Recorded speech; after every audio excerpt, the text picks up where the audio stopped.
I was honest. Look at yourself, man. Look at yourself. What am I going to do today to change what I see in this mirror? How you address it is you face it. You face it every day. You face it every single day of your life. I believe that most human beings are only living at about 40% of their capability. And it's a survival mechanism. It protects us from pain and suffering. The second we feel that, our mind says, oh no, this isn't fun. We should back off. We should sit down, find something more comfortable. And there's something about the mind. The mind has the tactical advantage over you at all times. At all times of your life, the mind has a tactical advantage over you. Why is that? It knows what you're afraid of. It knows your insecurities. It knows your deep, dark lies. And it starts to push you away from that. It pushes you in a direction that is comfortable. The mind controls everything. So what I realized was that when I was growing up and I was 300 pounds and I got all fat and I got all insecure, I realized that my mind kept taking me in this direction. When things got uncomfortable for me, when I was facing my insecurities, when I was facing my fears, my mind said, oh no, we have the tactical advantage. We need to get you, separate you from this feeling. This feeling of your life's all about feelings. We want the happy feeling. We don't want that feeling of this sucks. Why am I here?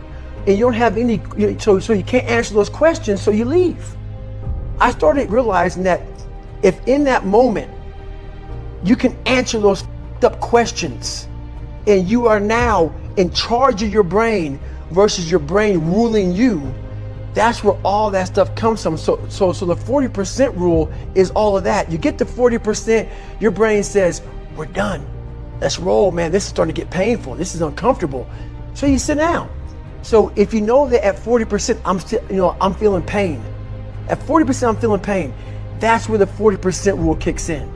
Now it starts. Okay, I'm feeling pain. My mind's saying all this shit to me. It's saying, get out of here, run, flee. The fight or flight kicks in. Okay, we're done. We're not good enough.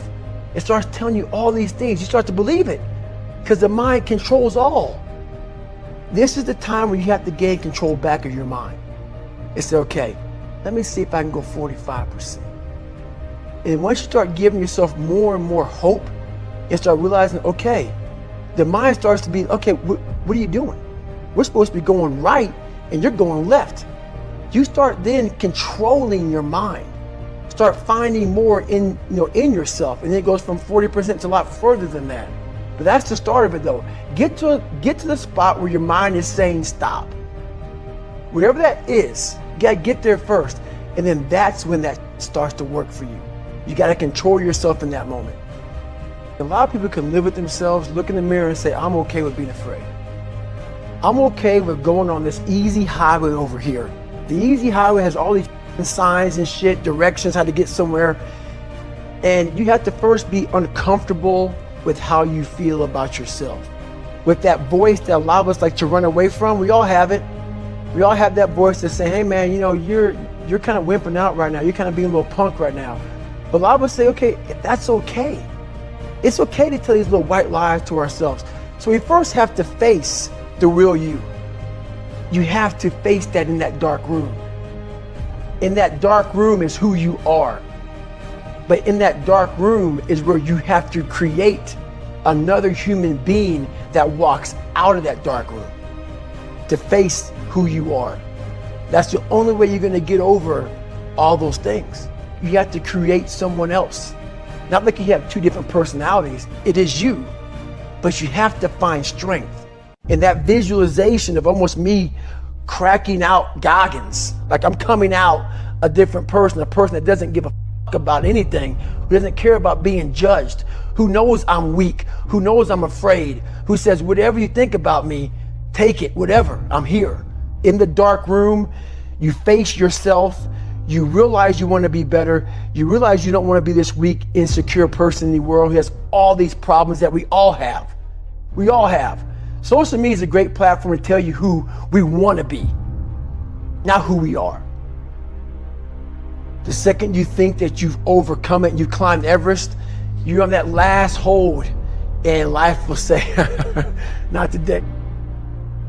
And it'll push you down.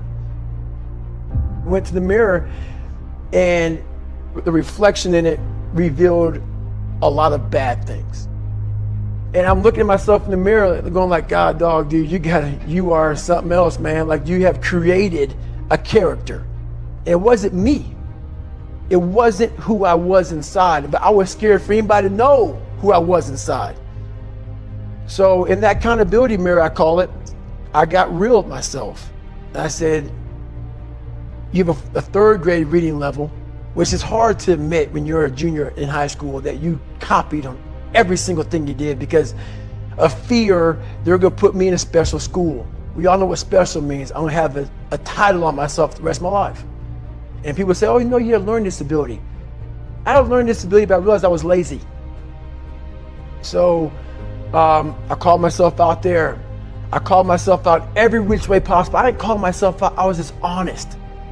I was honest. Look at yourself, man. Look at yourself. And it was that day, in a couple of days after that, I just got real with myself. And every day I came home, I called the accountability mirror. What am I gonna do today to change what I see in this mirror? I had to really wear this layer of skin. I had to develop a really calloused skin on me to take whatever you're gonna call me, you're gonna call me. But whoever I am, you're gonna see me. You're gonna see me for who I am, because I need to change who I'm not. And that accountability mirror just became raw. And when I became fat over the years, because I fell back in the hole, I called myself fat, because I was fat. And people don't want to do that. They want to say, oh, don't call yourself fat. Don't call yourself dumb. If you're not real and raw with who you are, nothing's gonna change. And in this nice new world that we live in, we want to hear, you're just a little big. No, man, you might be fat.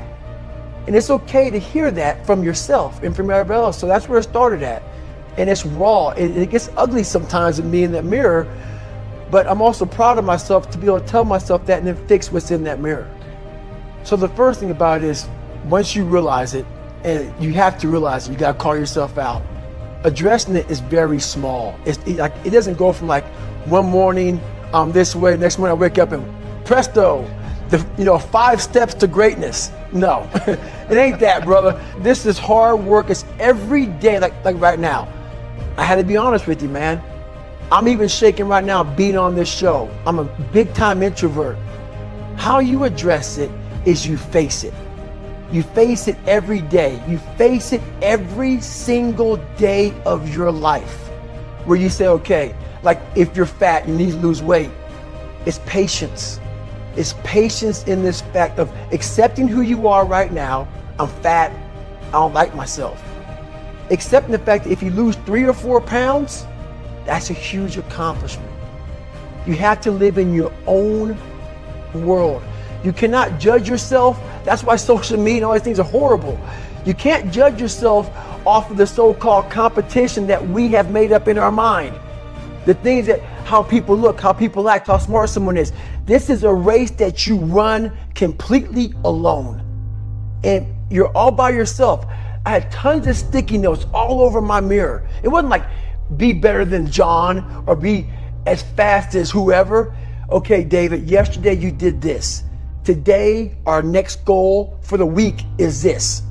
So I had a year goal, weekly goals, daily goals, hourly goals. I figured out these ways of total accountability. Are you accountable for what you're doing? Are you accountable? And I mean to the T for what you're saying. I am.